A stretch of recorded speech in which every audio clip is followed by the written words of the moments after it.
I wish there were, in some way, someday, miraculously, a peaceful, altruistic, charitable form of fascism. Because the intrinsic nature and essence of fascism is not violent or hateful or bigoted or racist. If you read the doctrine of fascism, which is the intrinsic nature and essence of fascism, and the definition of fascism is the doctrine of fascism that was written by Mussolini. That doctrine of fascism contains no calls to violence, contains no racism, contains no bigotry. And originally, Benito Mussolini condemned Hitler's racism and bigotry and hatred and wars of aggression as well. Benito Mussolini did much to defend religion. He kept crucifixes on the walls in Catholic schools in a time where there was almost a red revolution and communists and radical militant atheists were getting control of Italy and many countries. Benito Mussolini prevented that.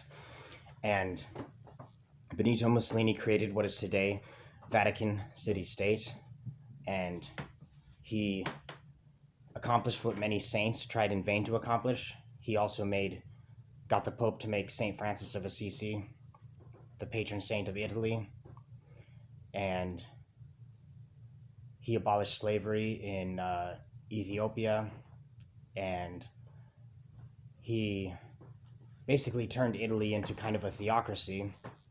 He defended religion. He created a Catholic theocracy in Spain, defended Spain against militant atheist communists in the Spanish Civil War. He propped up dictator Francisco Franco and made Spain.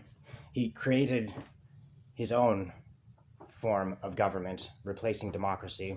He was the youngest prime minister in Italian history, and his march on Rome was miraculous because he didn't use military force. He didn't have anybody killed, and he turned Italy into a very spiritual, religious place where there were prayers in public schools and crucifixes on the walls of public schools.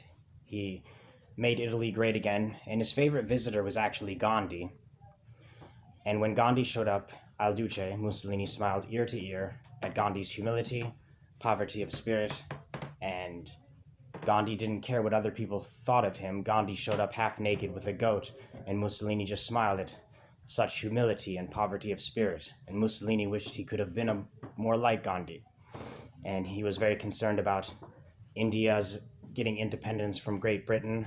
And Gandhi said good things about Mussolini because he went throughout Italy trying to find one person in Italy who was angry at Al Duce, who didn't like how Al Duce ruled.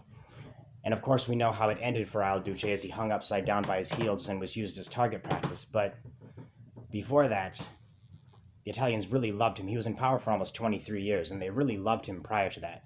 Because unlike socialism, which takes money from everyone's pockets and gives to those who are less worthy or those who do not work or whatever, fascism originally put money in everyone's pockets, put more money in everybody's pockets. And when Gandhi went around Italy, the most common response he got was, we like him because he puts more money in our pockets.